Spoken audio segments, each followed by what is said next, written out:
saya sudah mu'alaf, saya senang dengan saudara, dan banyak juga ilmu-ilmu yang saya dapatkan melalui penyampaian saudara selama ini. Ya, alhamdulillah, terima kasih saudaraku, karena apa yang saudara sampaikan selama ini belum saya mendapatkan dari saudara saya yang beragama dengan saya.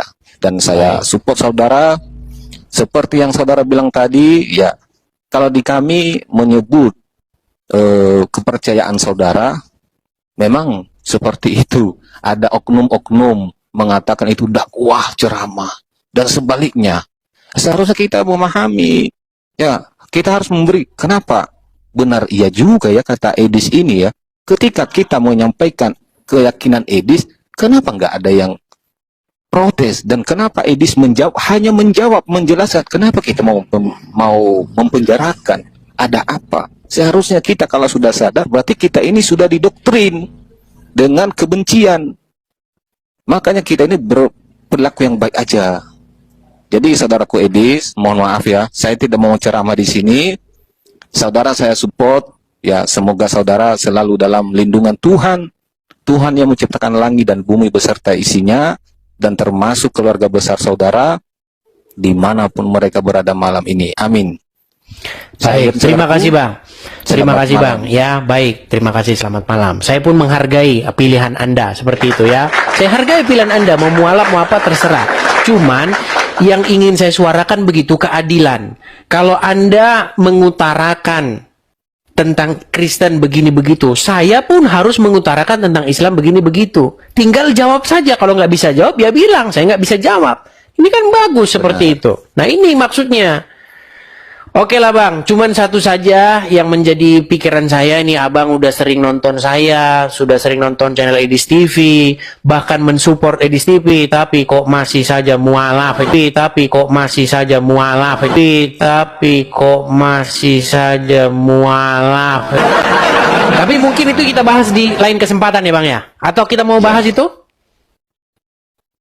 Yang saya support itu saudaraku ya, karena ada kebaikan juga yang belum saya jumpain selama ini, dan itu kan saya mengikutin saudara, belum mengikutin saya, nanti diikutin saya biar nanti ada. Baik. Oke, Bang Mualaf, ini intinya ya, tetap ada perbedaan di antara kita. Anda memilih mengikut Muhammad, ya kan? Nah, kira-kira kapan kira-kira bisa kita setel waktu untuk kita mendiskusikan itu? Yang maksud saya begini, kenapa kok Anda sudah sering nonton Edis TV, bahkan mendukung, kok bisa-bisanya Anda itu masih mualaf saja gitu loh. Ini seperti satu kontraproduktif gitu. Iya. Nanti kalau ada waktunya, ya makanya saya sampaikan sama saudara, kalau saudara mau berkenan, karena saya sudah lama mengikuti saudara, namun belum mengikuti saya DM saudara nggak bisa masuk, begitu, cuman sekali, jadi keduanya nggak bisa. Namun oke, baik, nanti saya cek lagi. Yang seagama dengan saya, ya, saya sampaikan di sini, apabila ada perbedaan dalam keyakinan, janganlah dijadikan perbedaan itu sebagai musibah ke batang tubuh. Itu aja. Baik. Ustadz masih kenal saya? Lupa. Iya. Saya mau sampaikan ucapan terima kasih sama Pak Ustadz. Apa tuh? Oleh karena Pak Ustadz lah saya berpikir untuk belajar Bible. Dan alhamdulillah sekarang saya sudah mualaf. Sudah 1 bulan Pak Ustadz. Nah, untuk sebagai buktinya, kita pernah berdiskusi Pak Ustadz, saya punya bukti. Nanti dibilang Oten boleh coba juara gitu kan? Iya. Coba ya, saya mau kasih. Iya. Alhamdulillah ya teman-teman. Ini aja deh yang saya mau tanya sama Anda, yang ringan aja Bang ya. Siapa yang mencabut nyawa ibunya Yesus? Yang mencabut? Setahu saya manusia kan memang ada target. Ada roh kan? Iya. Siapa yang mencabut roh ibunya Yesus? Ya Tuhan. Tuhan. Berarti anaknya? Ya enggak lah, secara langsung kan secara Yesus bukan Tuhan. Kan katanya Tuhan kata Anda, berarti anaknya yang cabut. Ya secara manusia kan Bang memang ada target hidup. Nah, ya terus kayak gimana? Jelaskan. Pun bingung. Abang bingung abangnya. Udah bingung ya teman-teman. Iya, kan tadi kan saya tanya, siapa yang mencabut nyawa ibunya Yesus? Kata abangnya, Tuhan. Tuhan di Kristen siapa bang? Yesus. Berarti anaknya. Itu anak durhaka bang.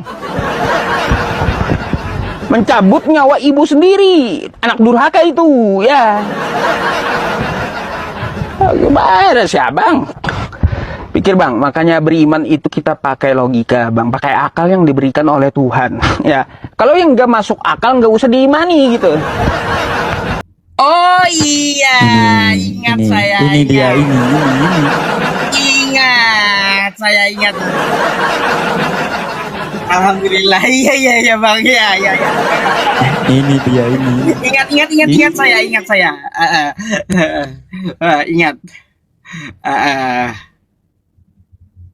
Ingat, alhamdulillah. Kenapa bang dengan itu? Kan saya cuma ngajak berpikir. Iya, harusnya kalau Kristen naik itu berdiskusilah dengan baik. Ya. Contoh ya, satu kunci kalau mau diskusi itu pakai akal, tinggalkan doktrin. Nah, kita ini diskusi pakai akal, bukan pakai doktrin. Kalau pakai doktrin, pastinya kita menolak kebenaran tentang Bible sendiri. Jangan kita mengakui pengikut Kristus padahal kita tidak mengikuti apa yang diperintahkan Kristus seperti itu. Iya. Karena sebenarnya di saat kita Kristen, di saat itulah kita mengingkari Kristus. baru nyadar ya.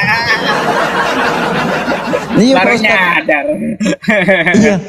Ketika saya menonton siaran ulang saya baik sama Bang Zuma, sama Bang Pastor Loding, sama Yusuf PI, di situ pula saya mencaci maki diri saya sendiri. Iya, egonya minta Masya ampun. Allah, bang. Masa? Iya. Iya. Ya begitulah Pak Ustadz. Kadang-kadang kita memang sudah didoktrin dari kecil. Ya bagaimanapun kalau kita nggak mau terima kebenaran itu ya kita bakal menolak.